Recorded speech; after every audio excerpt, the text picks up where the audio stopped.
Olá, meus irmãos, olá, minhas irmãs, meus confrades espíritas e aqueles que estão pela primeira vez, adeptos à doutrina espírita, estão tendo contato agora com as nossas palestras, com o nosso evento, que hoje nós estamos comemorando, 50 anos da campanha Comece pelo Começo, e aniversário da USE Intermunicipal de Embu das Artes, a USE, que é a União das Sociedades Espíritas do Estado de São Paulo.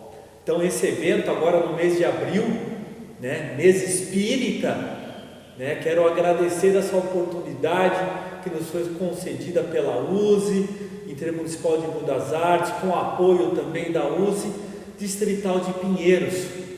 E o meu nome é Fábio Azevedo. Estou vice-presidente da Associação Espírita Seara de Jesus de Embu das Artes e vamos dar início à palestra de hoje. Então, sempre aproveitando a oportunidade de agradecer ao nosso amigo e mestre Jesus por mais uma oportunidade de reflexão e de aprendizado, e que possamos colocar sempre em prática no nosso dia a dia. Que assim seja, graças a Deus. Meus irmãos, então aproveitando o gancho, do tema da nossa campanha 50 anos, Comece pelo Começo, hoje nós vamos falar um pouquinho do Evangelho segundo o Espiritismo, essa obra magnífica. E aproveitando o gancho, comece pelo começo. Nós temos às vezes o hábito, de sempre quando nós iniciamos o Evangelho no lar, ou quando nós iniciamos o nosso estudo do Evangelho segundo o Espiritismo, nós vamos diretamente ao capítulo 1, não vim destruir as leis, mas esquecemos, de ter acesso ao início do livro, ao início da obra, não só no prefácio, como nos prolegômenos, no início, que é o que fala sobre o objetivo da nossa obra, o objetivo, do Evangelho segundo o Espiritismo. Porque o Evangelho, meus irmãos, segundo o Espiritismo, ele decodifica as mensagens de Jesus com uma linguagem simples, lógico, contando com a ajuda de vários espíritos superiores, e que todos eles tiveram um papel fundamental, não só abraçando, mas interpretando as mensagens de Jesus em seu tempo.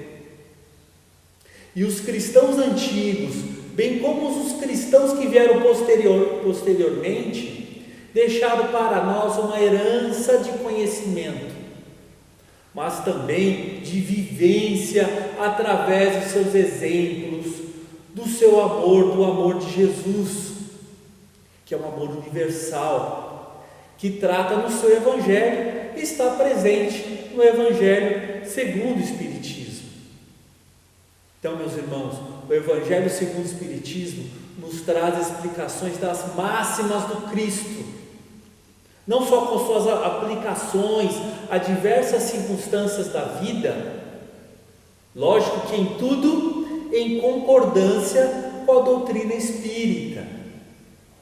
Então essa obra, meus irmãos, essa obra dá um caráter cristão, que traz para nós a moral evangélica cristã, para a doutrina espírita, Então logo, meus irmãos, no prefácio desta obra, o Espírito de Verdade nos faz uma convocação, e essa convocação é justamente para nós nos amarmos uns aos outros, fazendo desta forma a vontade do Pai.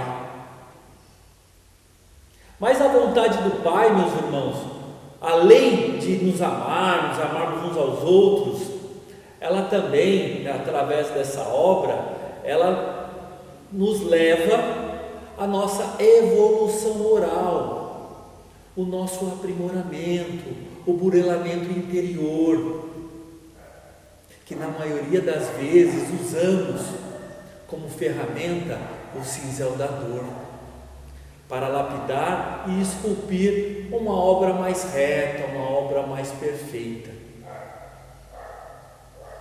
E às vezes, como já foi dito, perdemos então essa oportunidade de estudar um pouquinho mais e termos contato com o objetivo da obra, que está logo no início.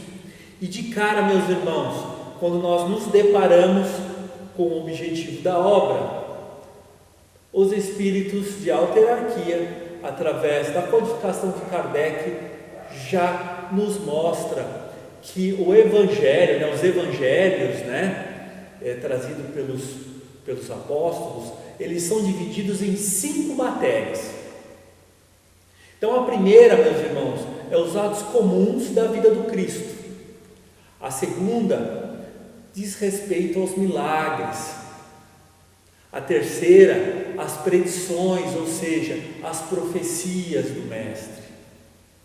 A quarta, ainda está inserido as palavras que foram tomadas pela Igreja para o fundamento dos seus dogmas. E a quinta, e a mais importante, é o ensino moral. Portanto, meus irmãos, aquelas 4 primeiras que eu acabei de dizer, têm sido objeto de muitas controvérsias, de interesses religiosos, políticos. Porém, essa última, meus irmãos, que eu acabei de dizer, a moral do Cristo, esta se conservou constantemente inatacável. Podem ter havido algumas inserções na codificação de Kardec, algumas alterações, mas até hoje a moral do Cristo conseguiu ser preservada, meus irmãos. E por essa razão que as religiões dogmáticas se agarram mais essa parte mística, mais do que a parte moral, porque a parte moral, meus irmãos, exige de cada um uma reforma em si mesmo. Como por exemplo, meus irmãos, podemos citar as bem-aventuranças, do Sermão do Monte, que as bem-aventuranças estão contidas em no mínimo 5 capítulos da nossa obra do Evangelho segundo o Espiritismo. Aí a importância do Sermão do Monte, o Espírito de Emmanuel afirma que o Sermão do Monte é a plataforma do Cristo.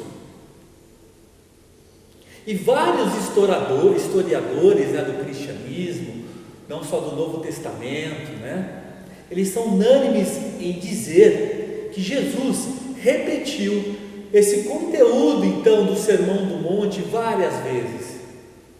Aliás, eles chegam até a dizer que é uma compilação, uma coletânea feita pelo apóstolo Levi, também conhecido por Mateus. Então ele teria, ao longo desses 3 anos que acompanhou Jesus, feito anotações das falas, dos ensinamentos, das ideias principais de Jesus. E também, meus irmãos, nós precisamos concordar que Jesus esteve sim naquele monte próximo à cidade de Cafarnaum e conversou com muitos discípulos e seguidores da região a respeito então dessas ideias principais do Evangelho. E meus irmãos, há várias vertentes então, como até já foi dito, do cristianismo, que preferem dar destaques àqueles pontos mais dogmáticos, dos mais religiosos do Evangelho, vamos assim dizer.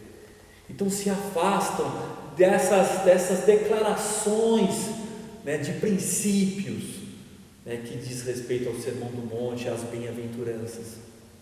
E eles alegam que ela é utópica, ou seja, aquilo que Jesus teria afirmado no Sermão do Monte, nas bem-aventuranças, é algo impraticável na terra, algo impossível de ser vivido pelos seres humanos, como dizem alguns líderes do cristianismo. mas devemos destacar a importância das obras do Cristo, a importância desses ensinamentos, como a exemplo, que eu destaquei hoje do Sermão do Monte.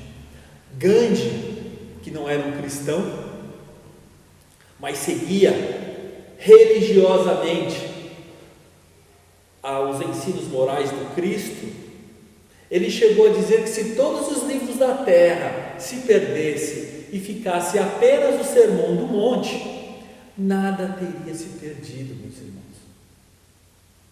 Então, meus irmãos, nós podemos dividir os objetivos da obra do Evangelho segundo o Espiritismo em 3 pontos importantes.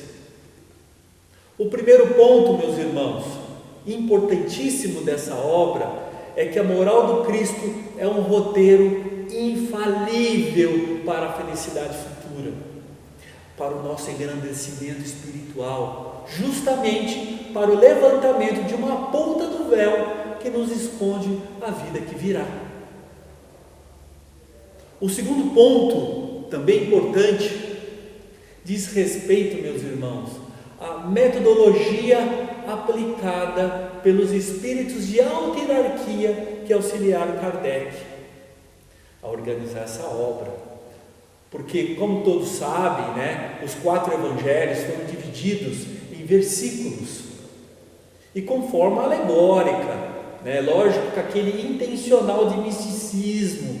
E essa linguagem, meus irmãos, essa linguagem às vezes dificulta o entendimento. E, infelizmente, a maioria lê o Novo Testamento, os Evangelhos, às vezes apenas por alívio de consciência ou por dever, como se lêem as preces, por exemplo, sem as entender. E desta forma acaba sendo sem proveito, porque passam desapercebidos os ditados morais. Então, meus irmãos, os nobres espíritos reuniram os artigos que compõem um código de moral universal, claro que sem distinção de culto, sendo agrupados e classificados as máximas da moral do Cristo, para poder colocar ao alcance de todos. Mediante essas explicações das passagens alegóricas, onde que na época Jesus trazia para nós, e naquela época fazia total sentido, pois o Divino Mestre usava exemplos do cotidiano da época, e que muitas passagens começou a fazer sentido para nós hoje, com as iluminadas explicações dos Espíritos que auxiliaram o nosso codificador, numa linguagem simples, onde que todos pudessem entender, onde todos possam ter acesso a esses ensinamentos morais do Cristo.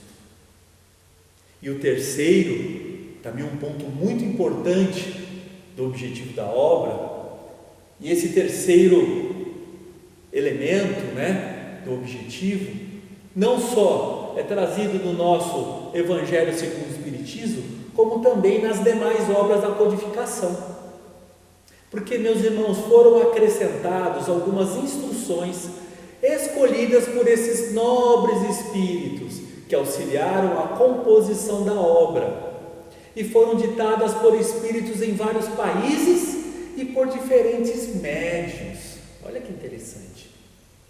Justamente, meus irmãos, o objetivo deles era para que não fosse tirado de uma única fonte, para que desta forma não houvesse influência pessoal ou do médium ou do meio.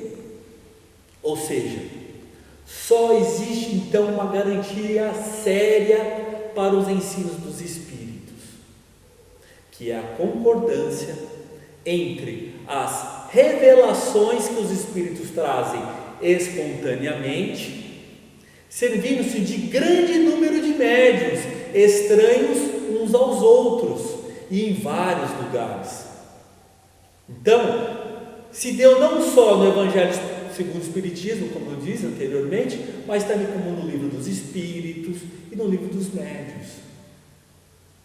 Então, meus irmãos, esse princípio da concordância que é um fator preponderante para solidificar a doutrina espírita, né? Por quê? Diz respeito a essa obra, meus irmãos, essa obra não é de nenhum ser humano, ou de um único ser humano. Essa obra é dos Espíritos. Então, meus irmãos, não é uma teoria pessoal. Portanto, meus irmãos, nós podemos concluir o quê? Que viver de acordo com o Evangelho é, além de entender, é compreender e vivenciar e depois colocar em prática os ensinamentos da moral do Cristo. E, meus irmãos, nós todos, né, representantes da casa, todas as casas envolvidas nesse projeto da USE, nós que trabalhamos na divulgação do Espiritismo, né, tanto a USE como as demais casas, meus irmãos, nós não estamos interessados em converter ninguém ao Espiritismo. Porque a bandeira do Espiritismo diz o seguinte: fora da caridade não há salvação. Não é fora do Espiritismo não há salvação, é fora da caridade. Ou seja, é um homem de bem. E o nosso projeto aqui, nosso projeto dessa semana, do mês de abril, do mês espírita, é justamente isso, é a formação do homem de bem. Que nos leva a crer, meus irmãos, que nós não queremos um mundo só de espíritas. Não. Nós queremos, meus irmãos, um mundo de homens de bem. E quando nós falamos homens de bem, é o homem de bem, a mulher de bem, é o ser integral. Estou falando homens de bem de uma questão mais pedagógica, né, que consta da nossa obra. Então, meus irmãos, Jesus falava por meio de parábolas e de metáforas. Lógico que em seu tempo, no tempo que Jesus esteve encarnado. Mas hoje, meus irmãos, hoje não é mais necessária essa linguagem. Porque o Evangelho segundo o Espiritismo decodifica as mensagens de Jesus. Meus queridos e amados irmãos, que todos nós possamos fazer o melhor para a divulgação espírita, vivenciando o Evangelho, para levar o Evangelho de Jesus não somente em nossas vidas, mas também para a vida de todos aqueles que nos cercam e que estejam presentes não só nos centros espíritas, mas também e principalmente na sociedade tão carente de luz, de paz e de harmonia. Meus irmãos, que Jesus nos ilumine hoje, amanhã e sempre. Fiquem todos com Deus. Até uma próxima oportunidade.